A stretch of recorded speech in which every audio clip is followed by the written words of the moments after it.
But anyways, today we're going to continue chapter 1. We started a little bit last week on the general accounting vocabulary, what is the users of financial statements. So let's just do a brief review before we continue to some of the other organizations in the accounting profession that you will need to know, the purposes of those organizations. And then later today we'll also be going over some of the business organizations that you need to know, have a general background.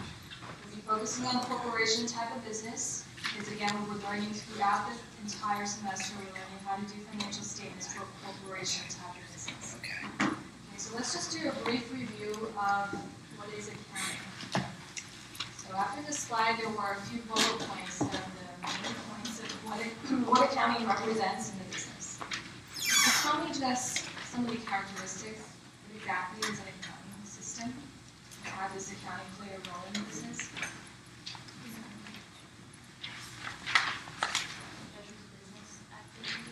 Measures business activities, that's the first point, right? Tracks transactions. Could record transactions based on the business activities that happens on a daily basis. And most importantly, these are the business activities that relate to dollars, right? Monetary terms. So we're only capturing events in the accounting system that relates to dollar amounts, outflow, or inflow, right? So we talked about measuring business activities, we talked about presenting these in monetary terms. And then after summarizing information, the main goal is to get to what?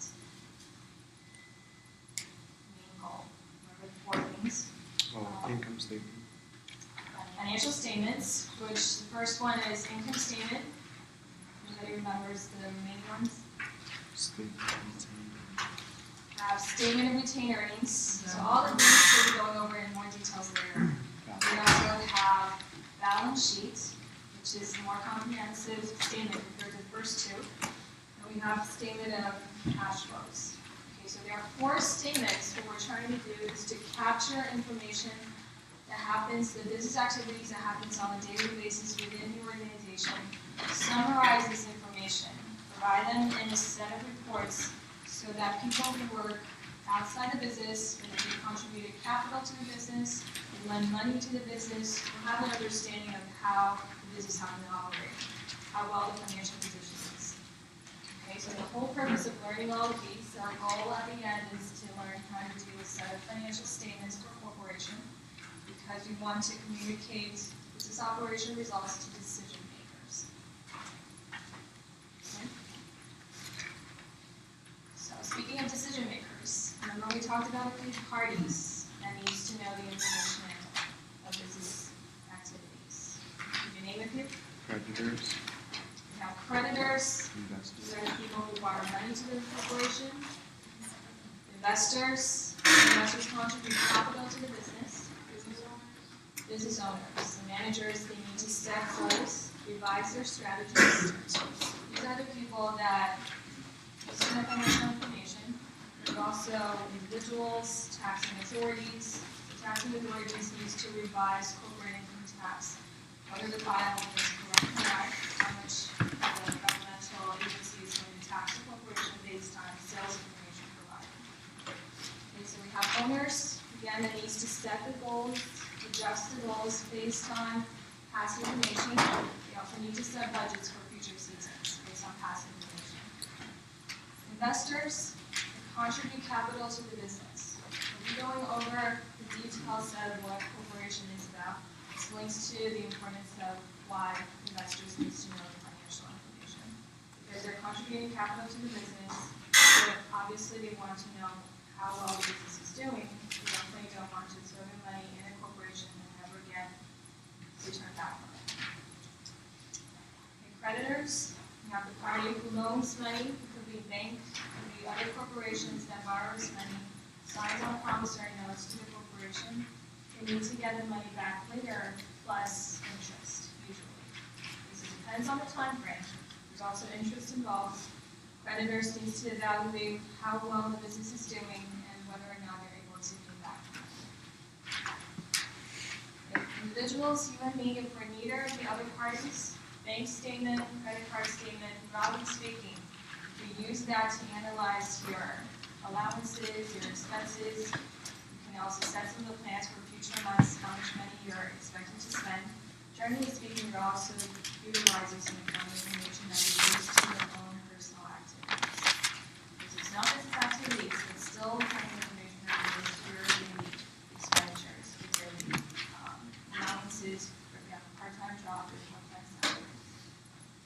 Taxing authorities, again, need to review financial statements, make sure that the appropriate income tax they're receiving is also correct. Okay, so these are the 5 main parties that needs to use financial statements.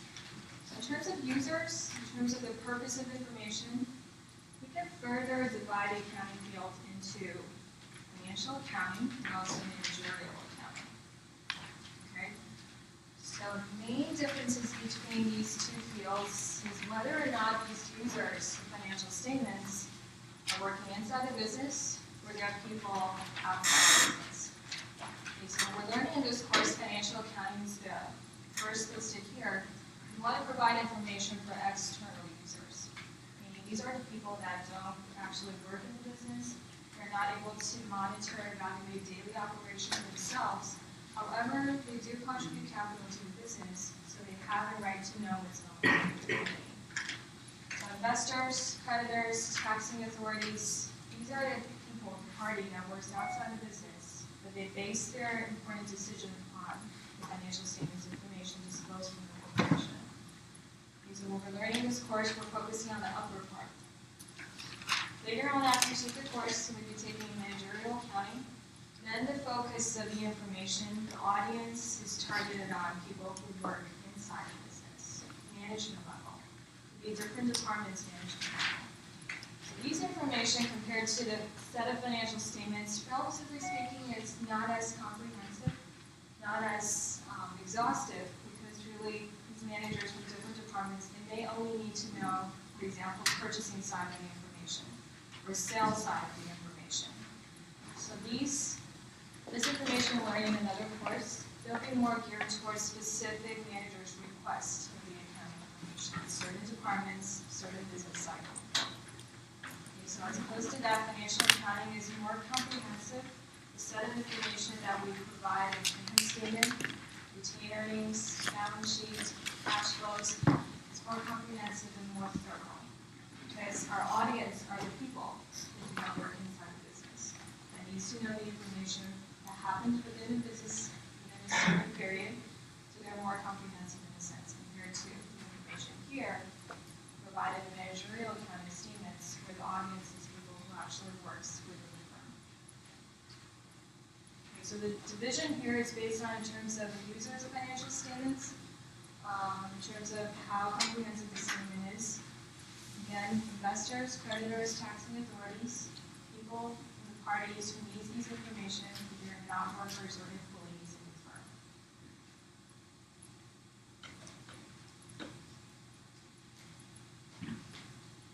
Questions so far? Okay, let's move on. Let's do a brief exercise here. Spend a minute to read a problem. See if you can try to answer these 2 questions.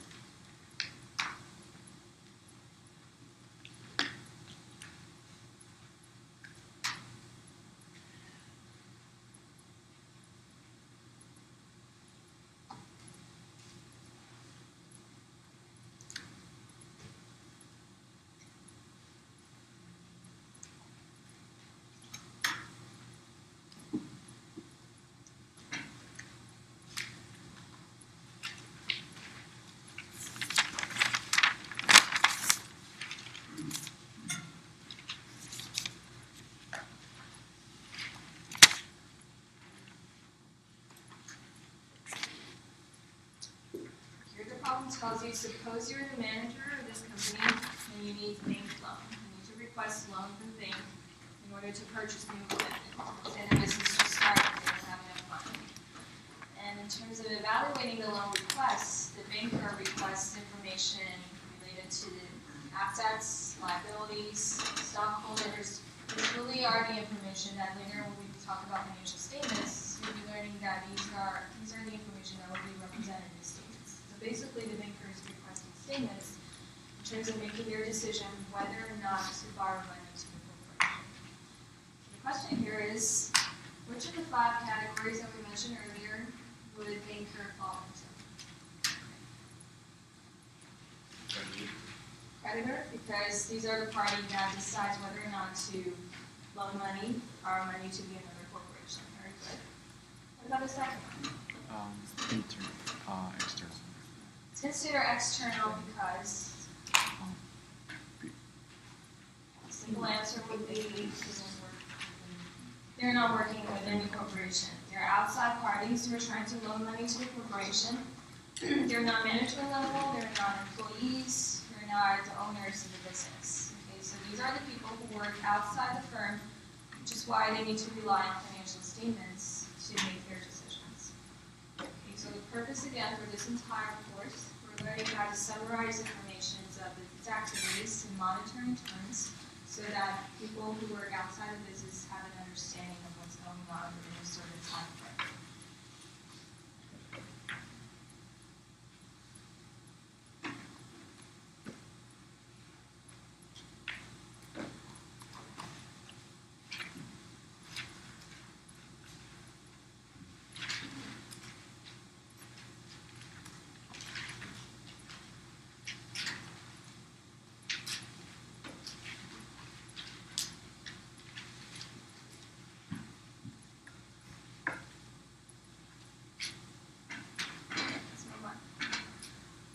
The next 2 sections, let's just briefly go over some of the organizations in the accounting field that you should know, who sets the standards, who formulates this test for CPAs, and then I'll be going over some of the possible opportunities if you're an accounting major or if you're interested in selecting this field as a major later on, what are the occupational opportunities that you'll be getting.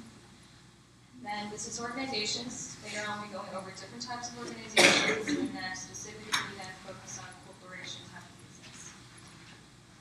Here you see 4 boxes highlighted in blue. The upper 4 boxes are the organizations, associations in the accounting field.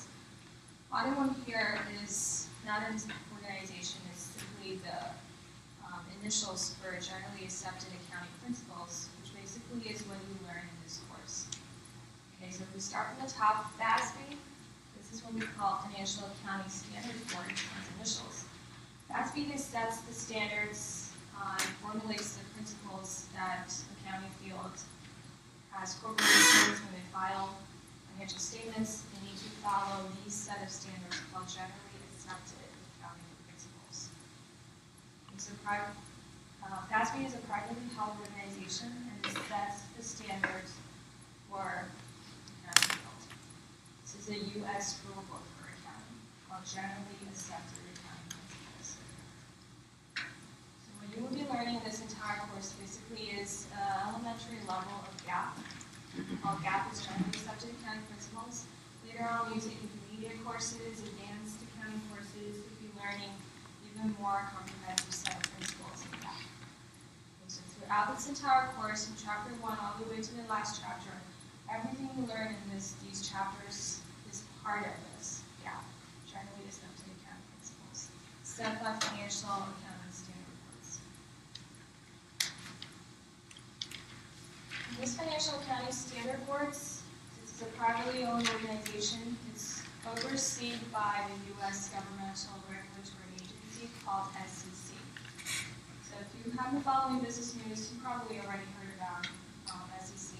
Securities Exchange Commission. It oversees the entire financial market, sets the regulations for tradings, stock exchanges. So it also oversees the formation of financial accounting standards. So the second blue box oversees the first FASB organization. FASB sets the standards, generally accepted accounting principles. So you need to know what GAAP is. This entire slide, the most important key takeaway here would be the first organization that sets the standards and what is the name and the standards that U.S. accounting is following.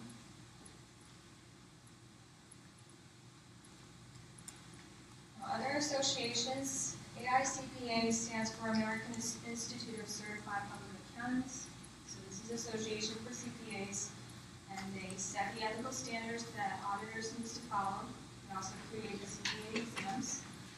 So if you will be taking CPA exams later on after graduating, if you're an accounting major, you'll be registering and getting information from the AICPA organization. Recently, a hot topic in the accounting field is whether or not GAAP will be converged to international financial reporting standards. So IASB is another organization that sets another set of standards called International Financial Reporting Standards. Right now, this is still an ongoing issue of convergence. So earlier there were news saying that in 2012 we're going to change to IFRS. So far, we have already stepped into 2013, so this is something that's still ongoing. FASB is working with IASB to see which are the areas that needs to be converged. GAAP needs to be converged to IFRS, but so far there's no official announcement yet. Okay. However, if we do converge a portion to IFRS, when you learn this course, I have to say, assure you, for the most part, it's not going to change too much. Okay, because this is the grounding of accounting. We'll still see assets, liability, equity, and financial statements. The grounding is not going to change too much. In certain areas of later on you'll learn in intermediate accounting or advanced accounting may be changing. Okay, so you just need to know that there's a set of standards that recently become in profession. There's an ongoing discussion whether these two will be merging together. It's called International Financial Reporting Standards, IFRS.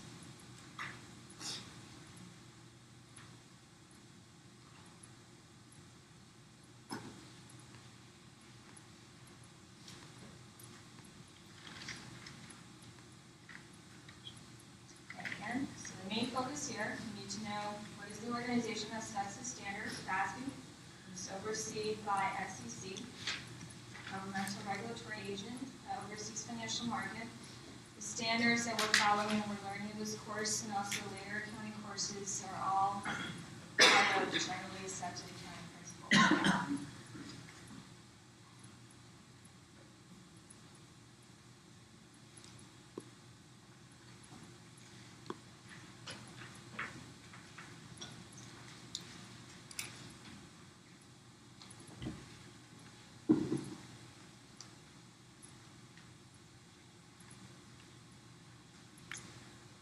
If you choose accounting as a major, later on if you graduate, there's several opportunities. You can work as a public accountant or a private accountant.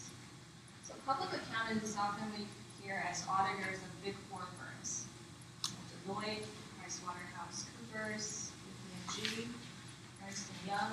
These are the big auditing firms that if people after graduating as an accounting major, if you work for big four firms, oftentimes you're considered public accountants.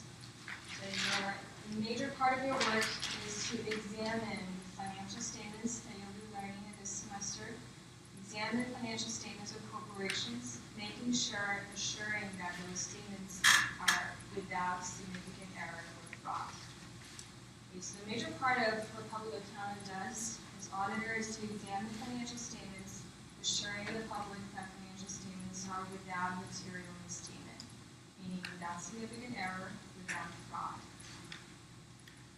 Now, if you choose to work for private accounting, meaning work for certain corporations, inside their corporation's accounting department, a major part of your work would be doing financial planning, financial management, financial services. So basically, you're working for the firm instead of examining statements.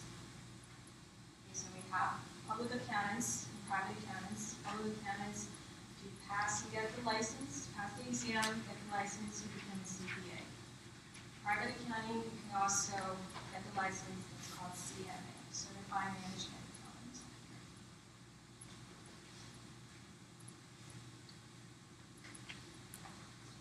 These are just some of the information for your background in this profession. I wouldn't ask you to memorize too much of this, but just so you know what exactly is this profession about, or some of the career opportunities. Okay, so for this slide and the next slide, we go over some of the salary numbers. You don't have to memorize anything else. You just have a general understanding of what this profession is like.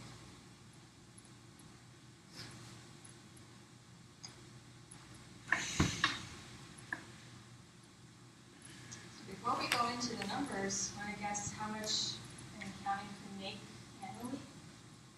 Let's say as an undergraduate student, after you get your degree, bachelor's degree, you want to work for Big Four firms. Probably guess around how much is the annual salary? 45 to 40. You're good. Yes, 40 something. Usually, generally speaking, about 45,000 to 50,000. So I notice in the textbook you have the numbers. These are the numbers from 2007. In the textbook, this edition was out. Did a recent search last year. If you graduate as a bachelor's degree, start to work for the Big Four firms, or even private accounting, generally speaking, the annual salary would be about $50,000. It's actually, relatively speaking, is considered pretty good, fairly well, compared to having a bachelor's degree in other professions if you start working in other departments. Okay, but if you have a master's degree, after another year or year and a half, then your salary will bump to another 10% more. Okay. Now, if later on you continue to work in the, let's say, the Big Four firms, you get your license, CPA license, slowly you get promoted, you didn't have any significant issues happening within your career, about 10 to 15 years later, you may be able to get to this level of salary as a partner. 150,000, ranging from 150 to 500. Okay, so this is at a partner level later on, meaning you will be the person responsible for assuring the financial statements. So as a bachelor, as an undergraduate student, as a master's student, when you get out of the school, start working in a firm, you're typically working in an auditing team. And later on, when you reach to the partner level, you'll be the one signing off. So, signing off and ensuring that financial statements are really audited, and they are really free from material errors and fraud.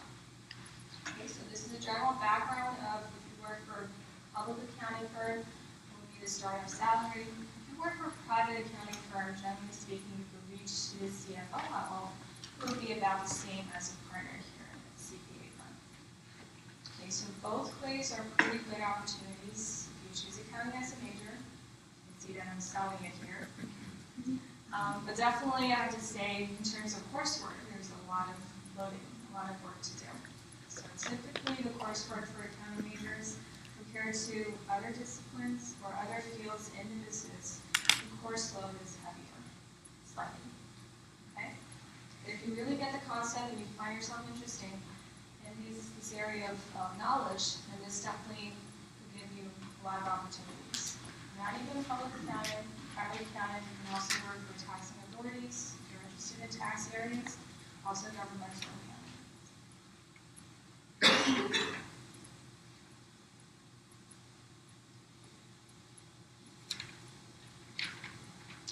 Okay, this is a general background of the organizations in accounting, some of the job opportunities later on, some of the information that you might find interesting in Chapter 1.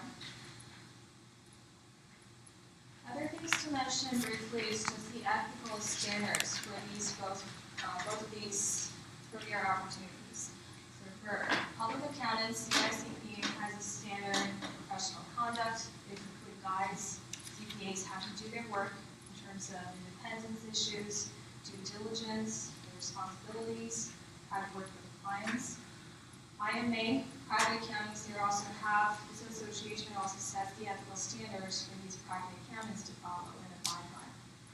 And so this is, I want to mention this because the ethical part in our profession is very important. And I would say it's also as important for other professions. But since auditors will be assuring financial statements, making sure that they don't have significant errors and fraud, private accounting, we also have controls. We may be doing internal controls, financial planning, managements for the business. We'll be accessing a lot of the information related to profits, revenues, expenses side. So for the entire profession, ethical standards are really an important and critical role. So meaning that the integrity issues is very important. Notice that there are some of the financial crises, some of the news that you see like Enron, all of these basically goes the opposite side toward the ethical standards. So this I have to reinforce here, and the chapter also brings us up that ethical part, ethical conducts, following these standards are really important. or not the companies have been actually doing the financial statements correctly without material misstatements.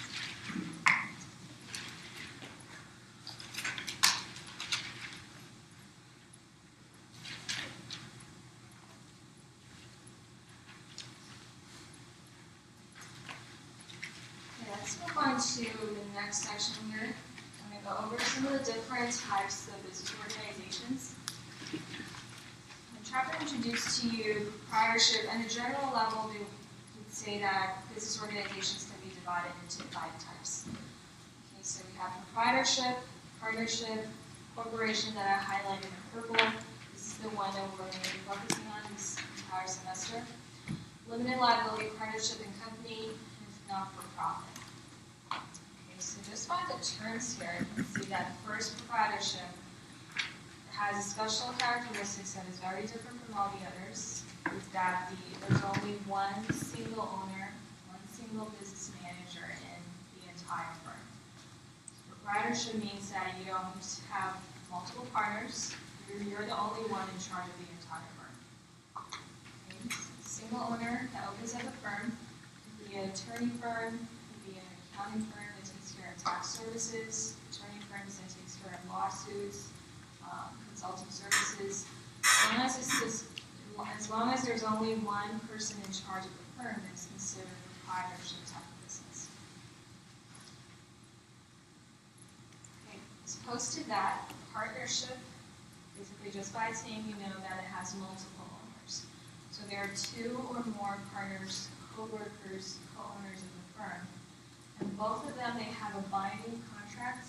They're mutually liable for each other's actions. So meaning that if I do a partner, let's say her name is Tiffany, for example, and if Tiffany goes to loan money from the bank and did not tell me in advance or even later on if she didn't pay back the money, I have the same level of responsibility as her. So all the actions that she makes in terms of business perspectives, I have the same level of responsibility. So we have a binding contract. Whatever she does, I'm also responsible for. Vice versa, whatever I do in terms of the business activities, she is also responsible for that. Okay, so the co-owners for partnership type of business, they have a binding contract. They're mutually liable for each other's actions.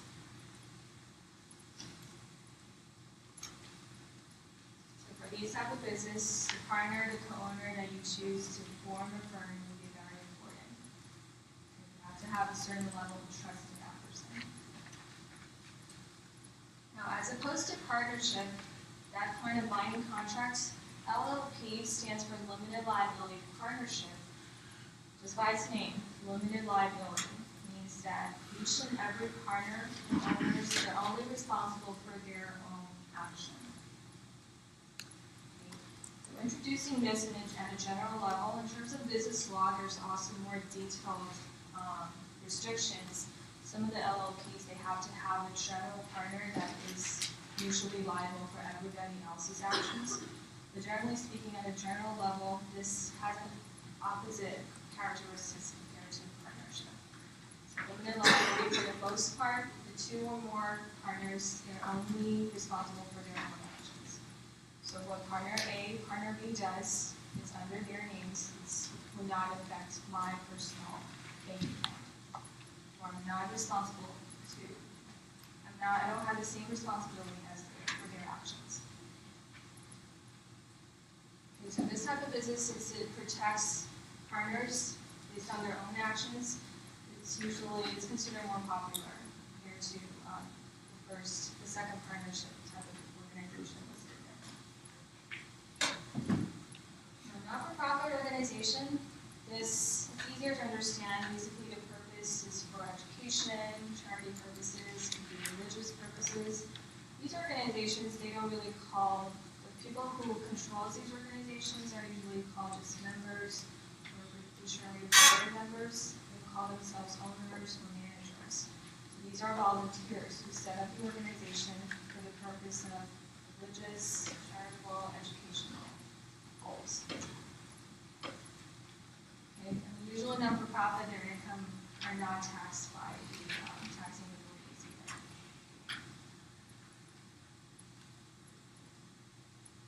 Okay, so we have proprietorship, single owner, that takes care of all the activities in the business. We have partnership, 2 or more co-owners, and they have mutual liability contracts. They're responsible for each of their actions, and have the same responsibility level. Limited liability partnership basically is the opposite of general partnership organization. They're only responsible for their own actions and not other partners. Not-for-profit has a different purpose. It could have also multiple members in the board taking care of not-for-profit organization. I'm saving corporation to the last. Corporation is a special type of business that has multiple owners. Usually we call these owners interchangeable terms: shareholders, stockholders, investors. All of these are referring to the owners of the corporation type of business. So it can easily have, as a public traded company, it can easily have hundreds of shareholders. And each and every shareholder, as long as they purchase a share of the stock, they become a part of the owners of the corporation. Okay? So a corporation type of business, you have multiple owners, and these owners, like you and me, if we purchase stock from Amazon, let's say from Walmart, we are not responsible for the organization's liability or debt. Okay, so at most I can lose is the money that I use to purchase the shares. Let's say the business disappears later on, assuming it goes bankrupt. At most I can lose is the money that I use to purchase the stock, to purchase the share, but I am not responsible for paying back the business's debt. Okay? So if I use $1,000 to purchase the number of shares from certain public traded companies, at most I can lose that $1,000. I will not be responsible for example, $10,000 of debt and liability that they have on their statements. I'm not personally liable for those issues that goes on in the business organization. The corporation type of business is owned by multiple stockholders. As long as a person purchases a share of the stock, they become one of the owners of the corporation. The advantage here is that these type of business can easily raise capital because of the characteristics that I just mentioned. These shareholders are not responsible for the debt of the business. Okay, so these are separate entities.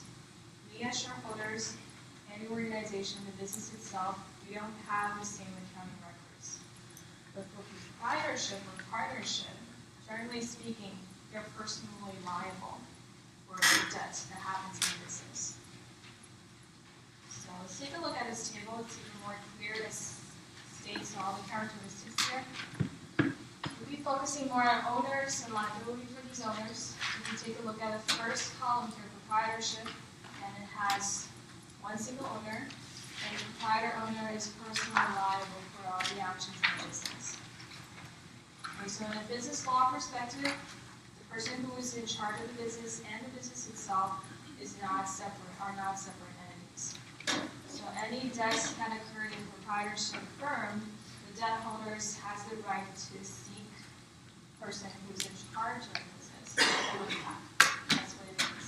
So the proprietor, the business owner, could be paying off of their own pocket if the company is not generating profit. They're paying off of their own pocket to pay back the debt. So they're personally liable for any debts in situations that happen in the firm, in his own firm. Partners, 2 or more people owning the business. Partners are also personally liable for any situations that happen within the firm. And again, partners, the strong characteristic here is that they have mutual liability. So other partners' actions, again, the other partner will be at the same time responsible for. You can see a corporation type of business here. We have many different stockholders, and lifetime is indefinite. Stockholders are not personally liable for the debt. Okay, so what happens in a corporation type of business is usually you will have a few organizers that wants to start the business, and they file the charter in the state. Once that gets approved, then the shareholders, they elect board of directors Board of directors select the president of the firm. President of the firm then appoints the vice officers. Officers, vice officers for different departments. So then those are the management level that takes care of the business activities inside the business. But then once they raise capital from the public, you have multiple shareholders contributing capital to the corporation. These shareholders are just considered investors, owners, but they are not responsible for payment on the debt that happens in the business. These are separate entities. Okay, so as opposed to these two, stockholders are not personally liable, which is why this will work in publicly traded companies. You can easily raise capital from people. As long as people do their investment and make sure that the money they use to purchase the stock is the money that they have in their pocket and they really can live for without it.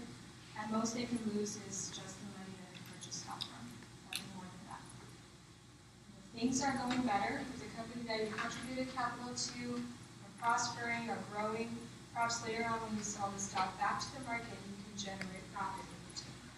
So you might be purchasing it at $100, selling it at $200 if the company goes well. And whether or not it goes well or not depends on the information that you can get from financial statements. So this will give you some hint how well the financial position is, which is why this course is important.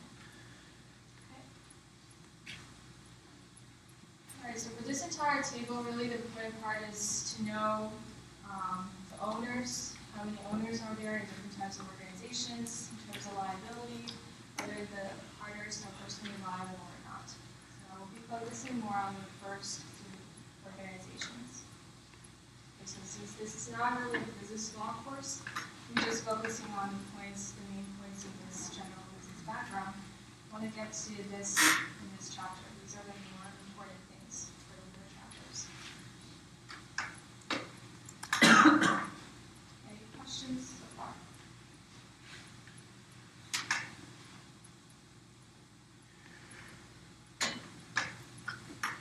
Let's take a closer look at corporations' characteristics in detail for both points. So, and these are separate legal entities, as I mentioned earlier. So it's formed under the state law. The organizers file a charter.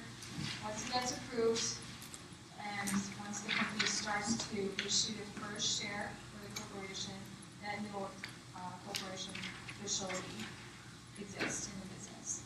So it's distinct from the owners. Again, the owners here are referring to shareholders, stockholders, investors. These are the same parties. They're distinct from the owners, and most the owner can lose is just the money that they contributed to the business. And continuous life, transferability of ownership is fairly easy, meaning that you can purchase a stock today, and then I can decide to just sell it tomorrow. So then the ownership from me transfers to another person who purchases it. So ownership are transferred very easily, and it has continuous life, meaning from the shares that I purchased earlier, once I sell it, then the owner transfers to another person. This basically states this point that this is a special characteristic that other organizations do not have.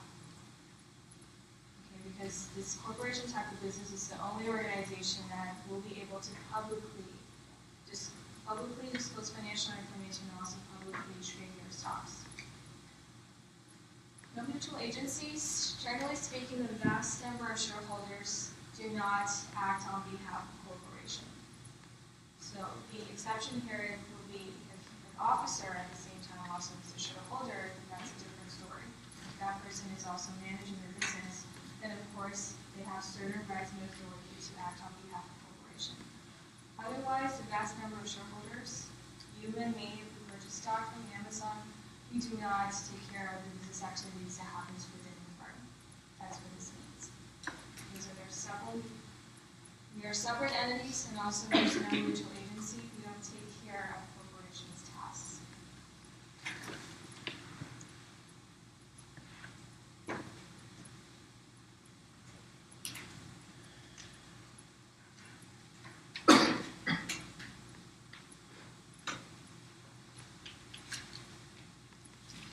We talked about separate entity. We're able to transfer our ownership by selling the stock back to the market. We're purchasing other company's stock. No no mutual agency, we don't act on behalf of the corporation. There's a few other ones. So limited liability of stockholders goes back to what I mentioned earlier, and most we can use is the money that you invested in the company. You will not be responsible for any debt that happens in the business or the debt that you see in the financial statements. Okay, so there's only limited liability for you and me if we do purchase stock from certain company. Separation of ownership and management really goes back to the prior point. No mutual agency also leads to complements. Stockholders do not manage day-to-day operations. The vast majority of stockholders, unless they're officers, otherwise they do not manage day-to-day operations, they don't act on behalf of the corporation. So those two points goes together. In terms of government regulation, just like how we're learning this course, companies need to file and disclose financial statements, this is a regulation that is only for corporation type of business. So for proprietorship, partnership, they don't necessarily need to disclose information to the public because they don't issue stock to the public. So there will be no investors to look at those financial statements. Okay, so this is a regulation that is only for corporation type of business to disclose financial statements on a quarterly and yearly basis. So this is an example of having additional government regulation. Corporation type of business, the documents, the filing, taxes information are a lot more complicated than proprietorship, partnership, other types of organizations.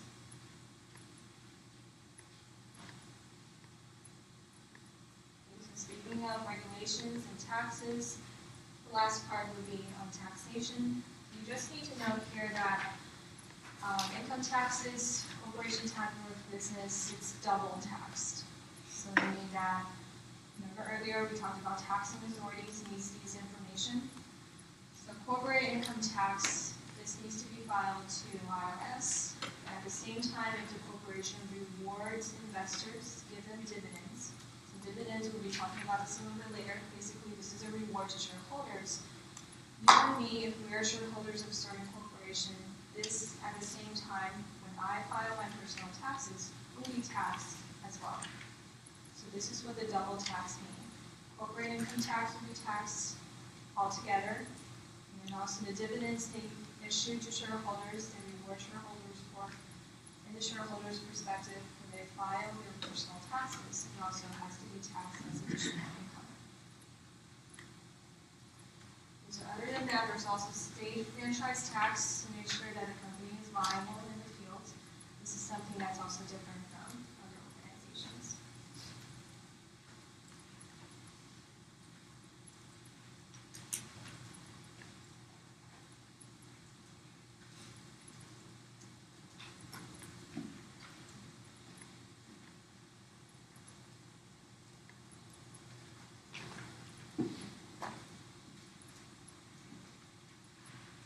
Questions for me? All pretty quiet this morning. Could you repeat again the mutual between separate of ownership and management and continued? What is it? Well, continuous life basically just means that when you purchase a stock and then you sell the stock back to the market, once the stock, that number of shares is purchased against another entity or another person, this shareholder, the ownership transfers to that person, and basically continuously have an owner is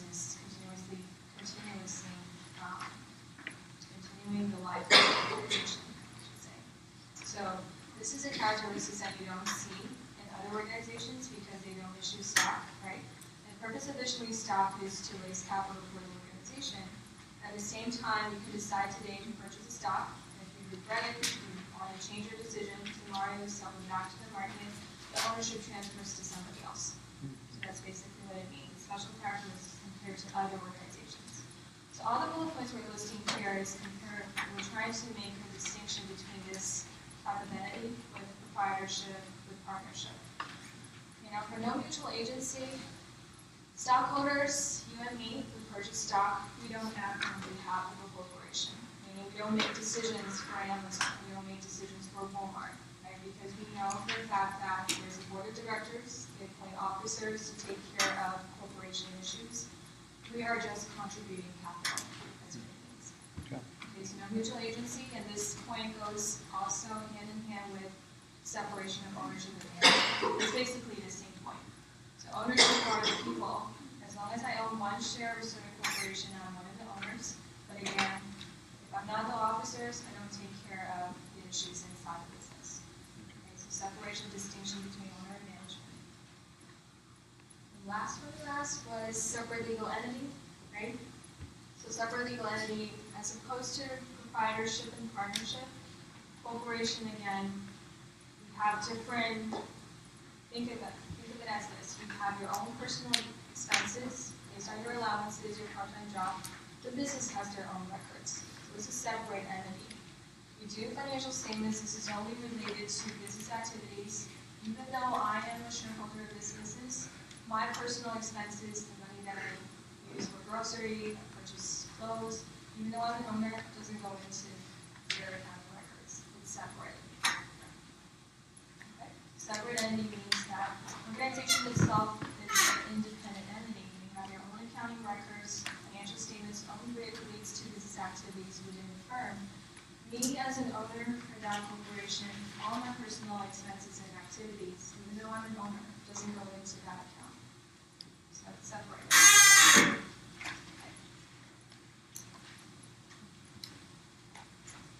Other questions? Okay, if you still have other questions on these, after class, you can continue and discuss more. If not, we'll be going into a small exercise. So here we have the question, which type of business organization would meet Chloe's needs best, based on the description here. Just spend a few seconds to read it. And you can match with one of the 5 organizations that we talked about.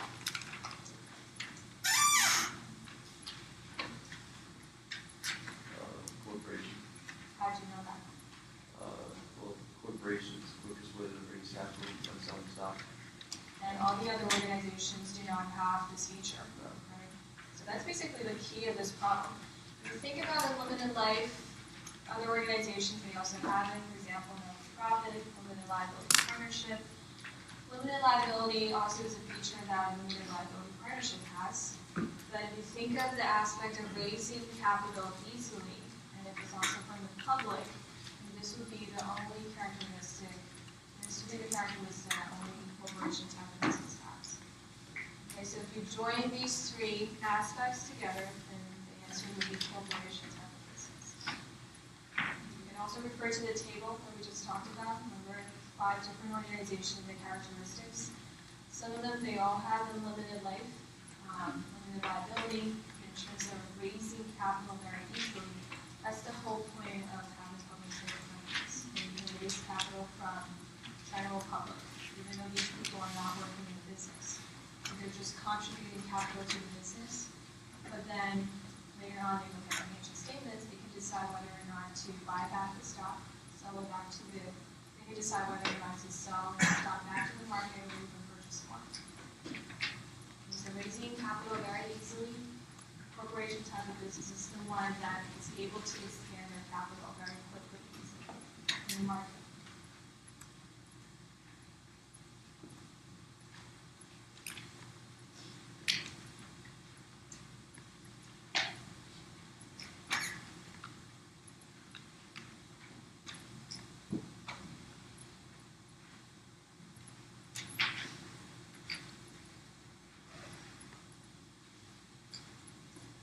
So far, we talked about the general vocabulary. What does it mean by learning accounting? What are we trying to do in this course? We're trying to summarize business activities. We talked about some of the organizations that governs the accounting profession. Remember, there is generally accepted accounting principles that is set by who?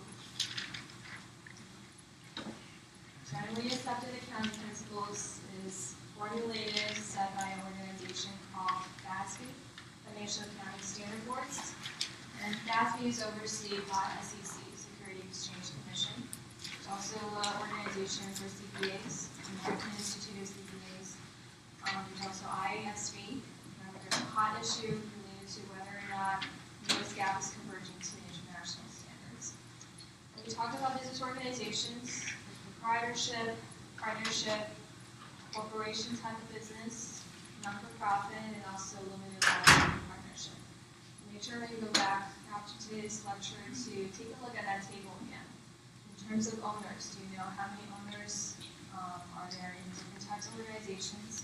In terms of liability, remember, key aspect for corporations that we're not liable for corporations. Shareholders are not liable for corporations' debt. They're a separate entity. There's no mutual agency, right? Because we're not, unless you're the officer of the business, otherwise you don't act on behalf, we don't work with corporations, work on corporations' activities.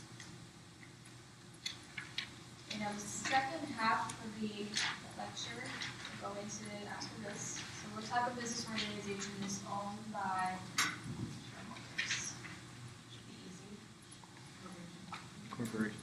Corporation is owned by shareholders. This will be the only organization that we mentioned that could be lazy capital from the public easily. As long as a person purchases at least a share of the stock, you become a shareholder, stockholder, investor, owner of the business. Alright, the last part of this chapter really goes into the foundation of what we're trying to learn in this entire course, the accounting equation. These are accounting concepts and principles. Again, it's set by CASB. It's called Generally Accepted Accounting Principles, what we're trying to learn throughout this entire course. We're trying to provide useful information for outside users. This is the key point here. We need to make sure that these information are relevant, reliable, and comparable. And later on, I'll be going over, the next two slides will be going over some of the general principles of accounting. We'll learn what these three terms mean.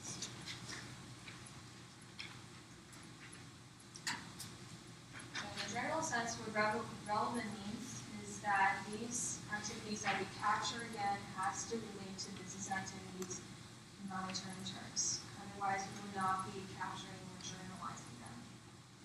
Reliable, these activities, we have to have some sort of source documents, like receipts, like contracts, anything that proves that this activity actually happens. So it has to be reliable in the sense that there's source documents to back it up. Comparable, financial statements, in terms of GAAP, since we're learning the standards here, these financial statements are structured in a specific format that we'll be learning later, and also the way that we do it will make it comparable across time frame and also across the industry. The format, the accounts that we use, the rules that we use, debits and credits, this will make this information comparable.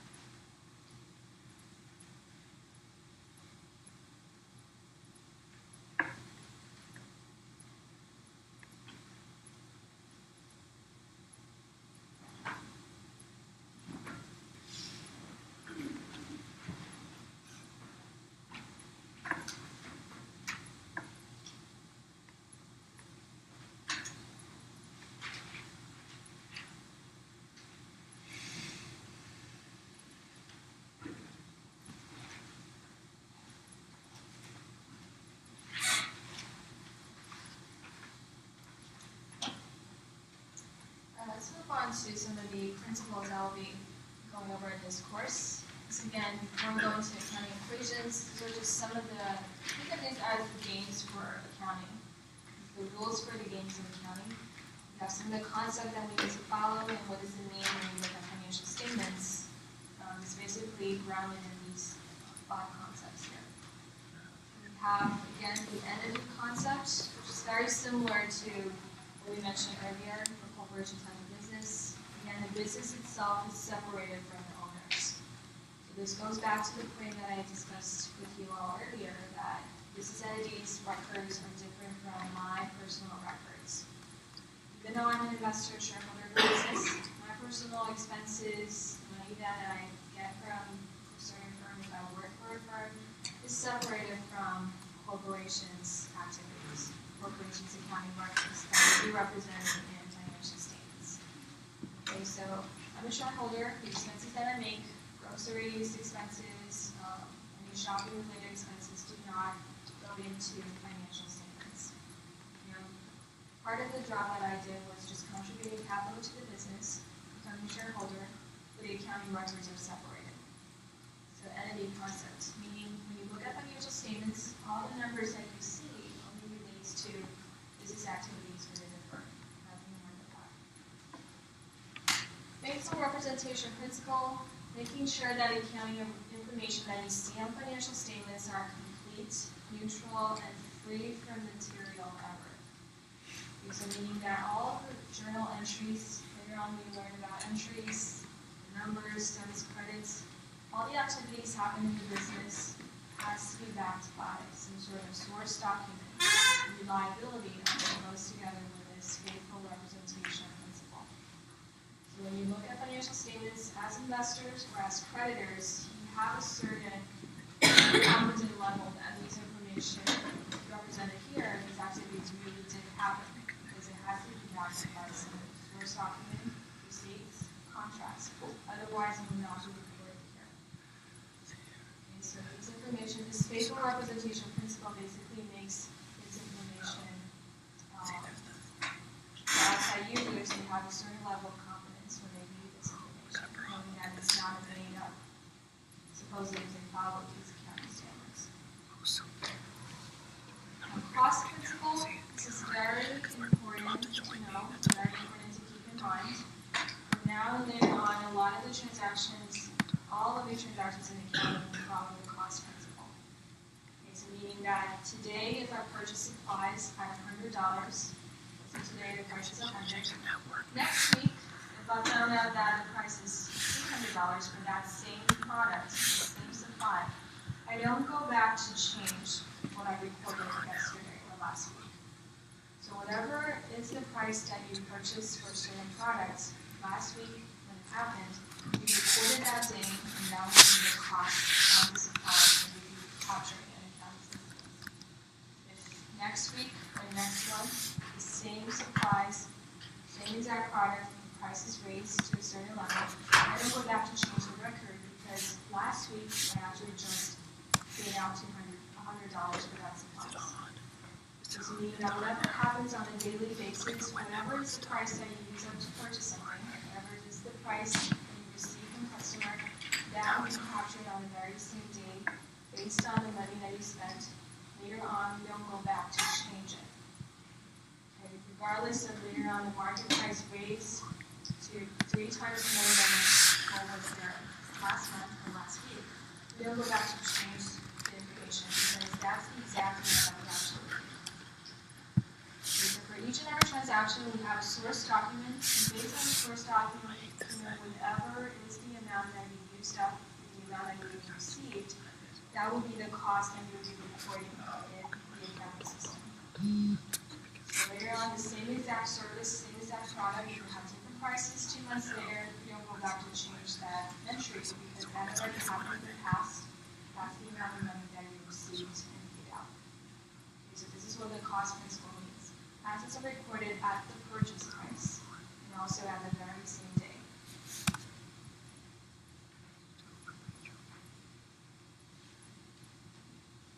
Okay, other principles, we also have 2 more. Going concern and stable monetary unit concept. Going concern basically means that we're completing some journalizing entries, closing entity accounts, creating financial statements. We're basically assuming that this company will be viable for a certain number of years. So that means continuing the business. Going concern, we assume that business will remain in operation for the foreseeable future. The whole point of completing all this information is for, again, outside users to base their decisions on. And we're assuming that this company will continue to exist in the business world for a certain number of years. Stable monetary unit concept, we're basically excluding the fact that there's inflation. When you look at financial statements, we're using US dollar to represent all these entries. US dollar is considered a stable unit of measurement, so So all these transactions we're not really considering with any types of inflation in the entries. However, again, when we record these entries, we're just recording it on the very same day it happens at the cost exactly represented in the source documents, on the receipts, on the contracts. Again, we don't go back to change anything.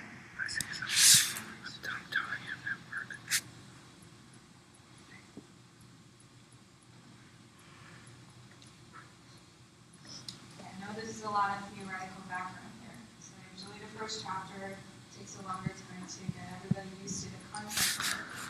Once you have the general idea here and move on to numbers, it'll be easier to math because you'll know what I'm talking about. Okay, so this is a grounding, basically the rules, latest accounting game. We assume that, again, business and owners are separate entities. Equal representation principle, everything you see on the statements, you can have a certain level of confidence that these are the information that actually, and activities that actually happen, because usually you will have a document to back it up. Cost principle, anything, in an accounting perspective, you're recording something historically. So we're recording it at the day it happened, at the cost it happened, at the cost that it's reported on the very same day. So again, a few weeks later, the same product, the price is different. We don't go back to change past transactions. Once it's happened, it's recorded that day, and that's it. Going concern, we assume companies is viable for a certain number of years. That's the whole point of completing all these statements, providing this information for users, and we're excluding the flat inflation here, which is assuming US dollars has the same power across the years.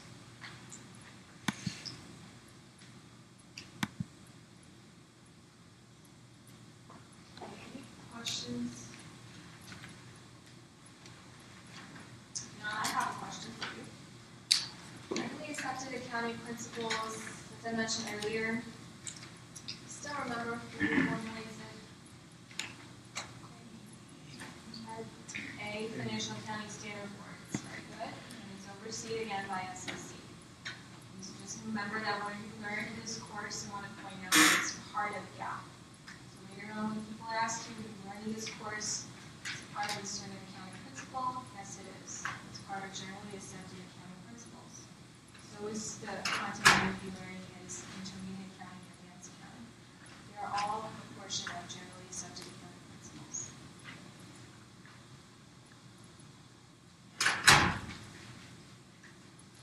Okay, now let's take a look at what an accounting equation is. This will be the rounding of all financial statements, especially balance sheets.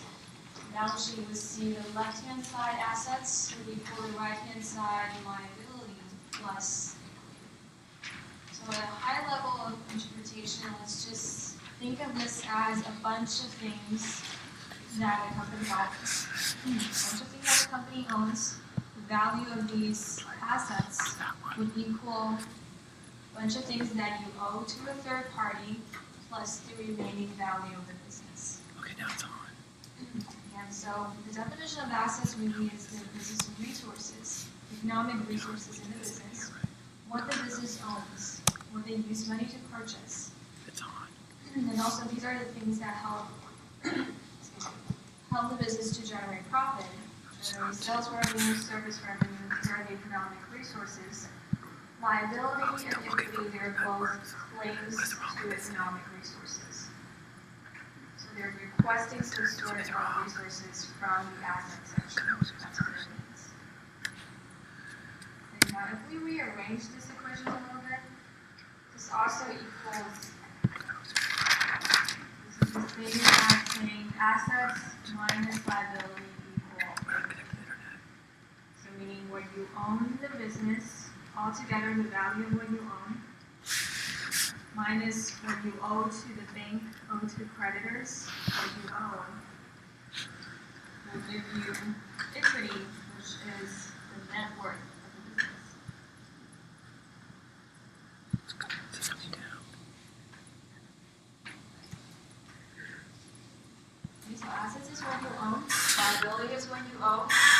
You have add these two numbers and you subtract what you owe from what you own, what's left basically is the real value of the business. We call it net worth of the business.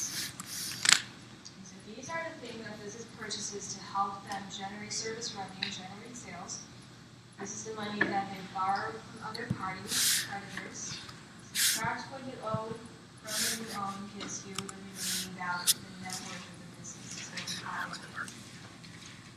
Okay, so if you put it back to the original equation, when you own equals claims to resources, when you own to a third party, plus net worth of the business. You can think of this as claims from shareholders. There's equity, release net worth of the business, and also leads to the capital that shareholders contribute to the business. Later on, they'll be claiming, for example, dividends, being able to reward them with dividends. I think so. This is a general idea. Economic resources on the left-hand side will equal claims to economic resources. Claims from investors, claims from creditors.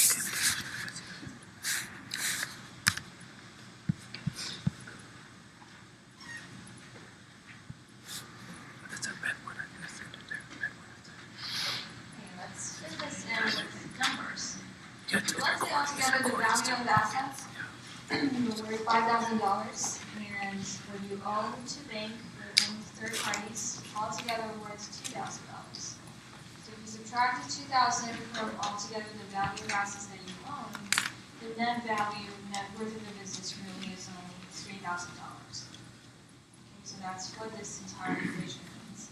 Left-hand side, what we own in the business altogether seems to be $5,000, but don't forget that if you borrow money from creditors, there's a part of these $5,000 later on will disappear, and so you'll have to pay the money back, pay the interest back. So after subtracting the part that you owe, whatever is left will become really the value of $5,000. And so again, assets, economic resources would equal claims to economic resources by creditors, and also equity, think of this as claims from shareholders.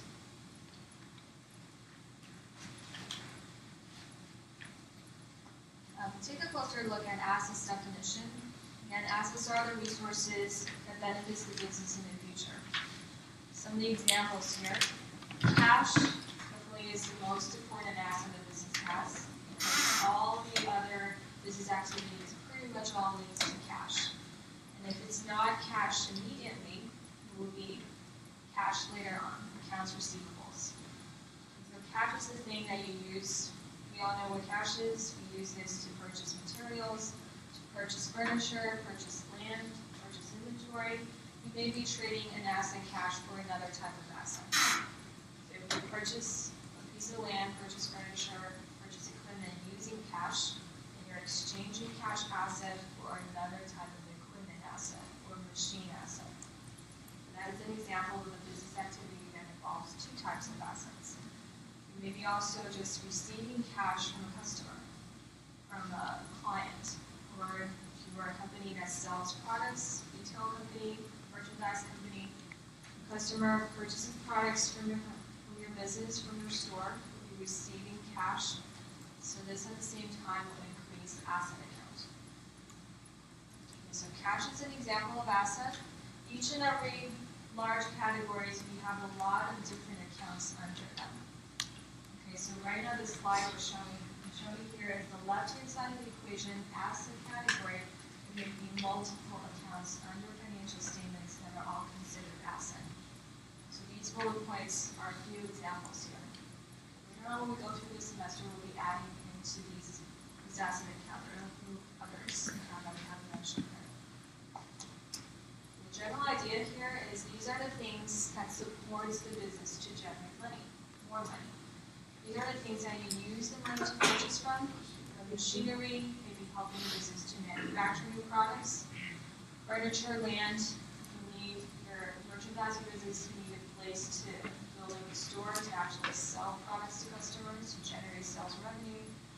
So these are the resources that the business owns that helps them to generate more profit later on. It's a general idea of asset.